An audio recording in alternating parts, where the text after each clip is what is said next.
Olá, sou Kélia Nakai e hoje nós vamos falar sobre leishmaniose tegumentar. E nós trouxemos a doutora Francisca Gomes, que é biomédica e tem uma vasta experiência na área de diagnóstico das lesões da leishmania. Doutora, muito obrigada por estar aqui conosco. E, primeiramente, eu gostaria que a senhora relatasse a sua experiência de vida, o seu caminhar acadêmico, para que assim nossos ouvintes possam saber a brilhante profissional que nós temos aqui no município. Olá pessoal, tudo bem? Sou a Francisca. Vou tentar resumir minha longa jornada de estudos e trabalho, focado já na área da saúde, né? Porque eu tenho outras formações. Eu sou biomédica microscopista, sou técnica de enfermagem de trabalho, sou técnica de segurança, sou técnica em contabilidade, sou instrutora e examinadora de trânsito e já trabalhei na maioria das áreas, né? Mas trabalhei mais na área de segurança ocupacional, saúde ocupacional e diagnóstico, que é biomedicina, né?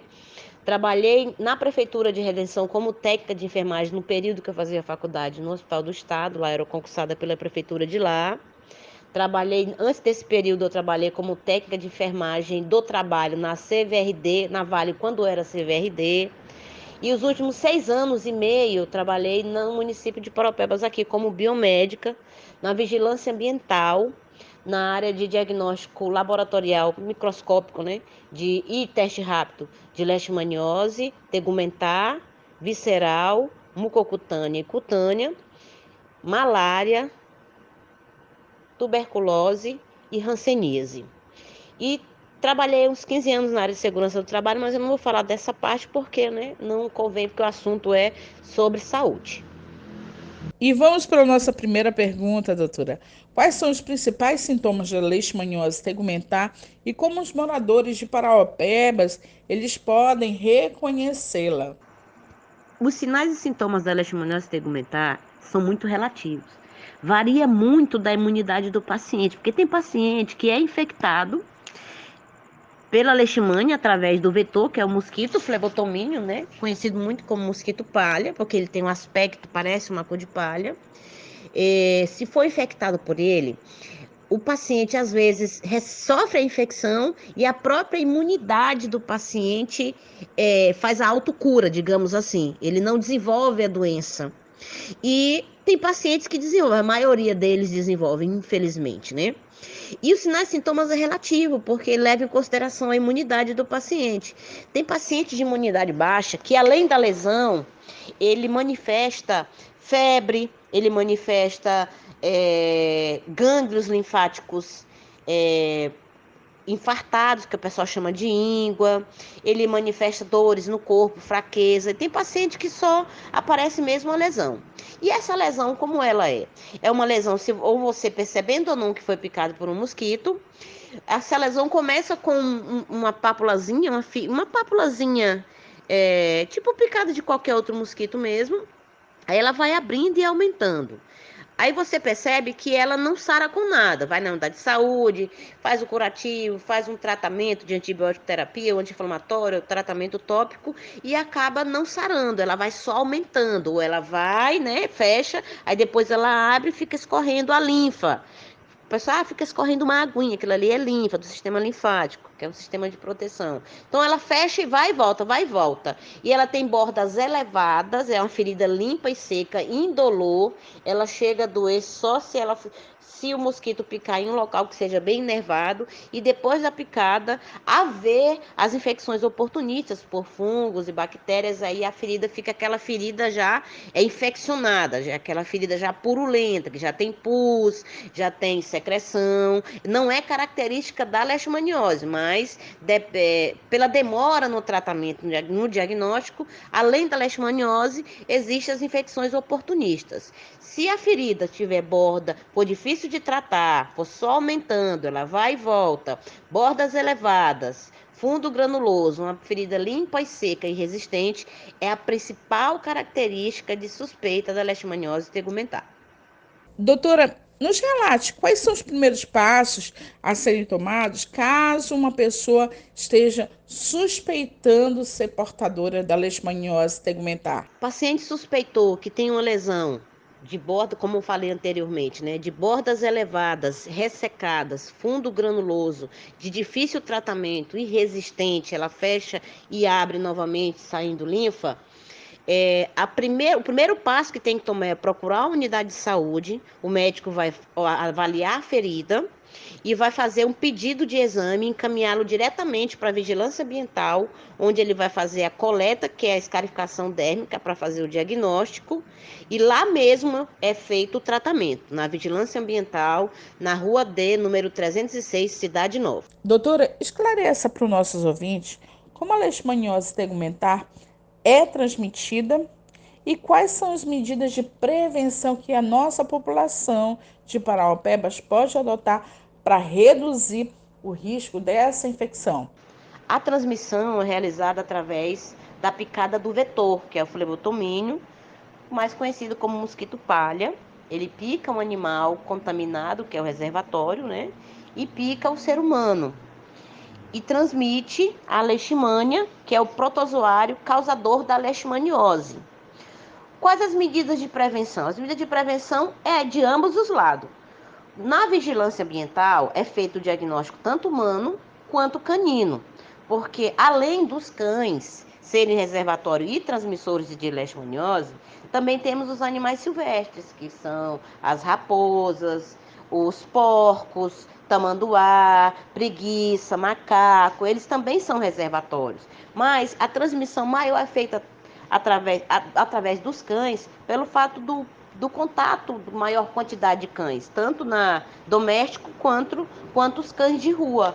Qual é o cuidado? Se for para a área rural, ribeirinha, pescaria, balneário, usar repelente. Se for ficar na área rural, além do repelente, usar mosquiteiro. E na área urbana, o próprio dono do cão tem que cuidar do seu cão, tem que levar lá na vigilância ambiental para fazer o exame, porque é feito o diagnóstico lá também do cão. Tem que ter o cuidado com o animal também, que é um reservatório. Doutora Francisca, quais são as áreas específicas em Paraopebas mais propícias para a ocorrência dos casos de leishmaniose tegumentar e se existem fatores ambientais que afetam essa concentração?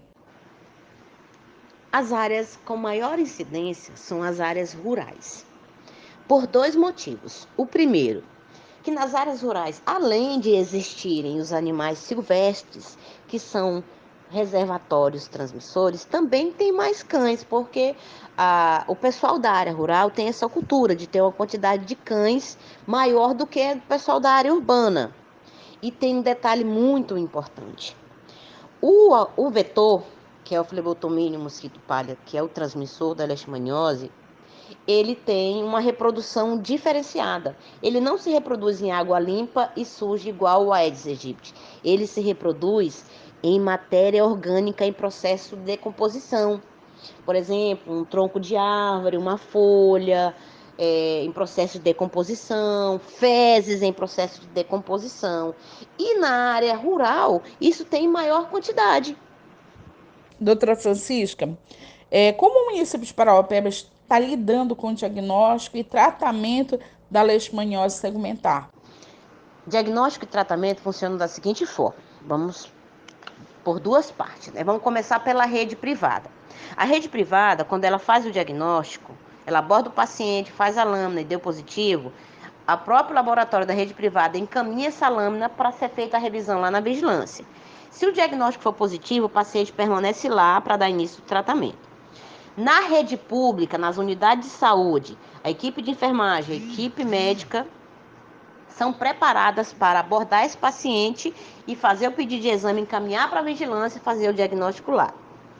Na rede de urgência e emergência, que é UPA e Hospital Municipal, que é o HGP, existem pessoas treinadas lá da parte laboratorial para fazer o diagnóstico também. E esse paciente também vai parar lá na vigilância. A partir de lá, existe o acompanhamento médico. Aí vai passar pela equipe médica, vai receber a avaliação, vai receber encaminhamento de exame para fazer os exames pré-tratamento, exames cardiológicos, no caso que é o eletrocardiograma, exame de sangue, hemograma, marcadores renais, enzimas hepáticas, e aí, etc. Existem mais exames.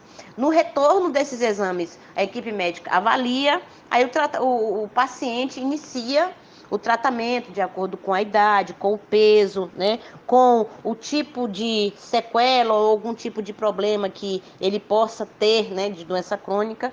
A equipe médica vai avaliar para poder fazer a dosagem e acompanhar esse paciente até o final do tratamento. Então, o início do tratamento, do diagnóstico, é em qualquer rede privada ou pública, mas o diagnóstico e final e início do tratamento é na vigilância ambiental.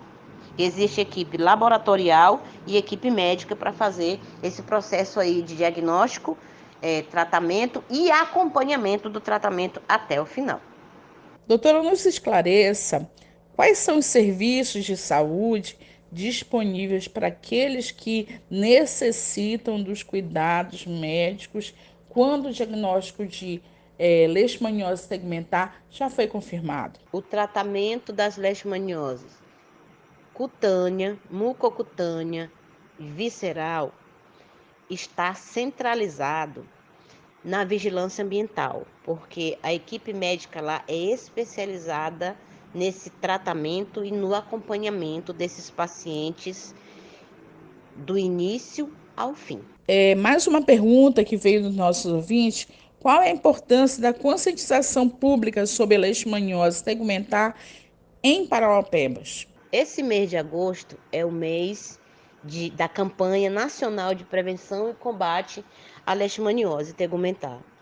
Aí existem as ações nos bairros, né, de diagnóstico canino, e existem as palestras nas escolas, e existem as palestras feitas nas empresas quando é solicitado via vigilância, né? Doutora, deixa eu lhe perguntar, quais são as iniciativas locais que já se encontram em andamento para educar ou conscientizar os moradores de Parauapebas sobre os riscos, sobre os sintomas, as formas de prevenção e, no caso, procura do tratamento ou diagnóstico da leishmaniose tegumentar? Então, como eu já havia falado, né, além do mês de agosto, né, que é o mês de combate nacional de combate e prevenção à leishmaniose, existe um vasto trabalho, um trabalho magnífico feito pela equipe da UVZ que fica na vigilância, coordenado pela doutora Márcia Ferro, que é a médica veterinária, coordenadora da UVZ e dos demais, da equipe médica veterinária que tem lá e da equipe também que trabalha no processo de castração, no processo de coleta, na busca ativa, trabalha no processo de encoleramento, que é um programa novo que está sendo implantado. É um trabalho magnífico que a doutora Márcia Ferro faz, inclusive uma pessoa que também pode estar falando com você sobre a parte direcionada ao cuidado canino, seria uma excelente entrevista também, além de ser uma excelente profissional. Doutora, muito obrigada. E aqui eu deixo espaço para a senhora falar a sua mensagem final e dar aos nossos ouvintes a oportunidade de ter acesso à senhora para palestra, para serviços e demais situações envoltas à ação social. Desde já, agradeço muito você, minha amiga Kélia Nakai, ex-colega de trabalho do Senai, ex-colega de trabalho da Prefeitura. A gente está sempre se encontrando, né? Agradeço demais a oportunidade. Obrigada a todos os ouvintes pelas perguntas, pela participação. E vou deixar aqui meu contato para caso vocês queiram uma palestra, um esclarecimento, uma conversação. Meu contato é 94-9661-7027. Meu e-mail é frambiomédica40@gmail.com. E desde já fico muito feliz em ter participado dessa entrevista e fico à disposição e desejo a todos o cuidado, né? Aconselho o cuidado com seu cão, for em área rural, usar seu repelente, leve seu mosquiteiro. Tiver lixo, matéria orgânica em processo de decomposição, de fazer com que elimine, tire isso de lá. E se você tiver um cão doméstico, mesmo com sintoma ou não, levar para fazer o exame. Se ele tiver tido contato com um cão de rua que esteja com sintomas, quais os sintomas do cão? Geralmente o cão tem as feridas, né? Ele fica com as unhas grandes, ele fica magro, ele fica apático, ele fica sonolento. E tem cão que tem a leishmaniose e não tem manifestação nenhuma. Então fica aqui meu abraço, meu agradecimento, tudo de bom, Deus abençoe a todos. Quer saber mais sobre o assunto? Nos siga nas nossas redes sociais. Um forte abraço, Deus abençoe e guarde a todos.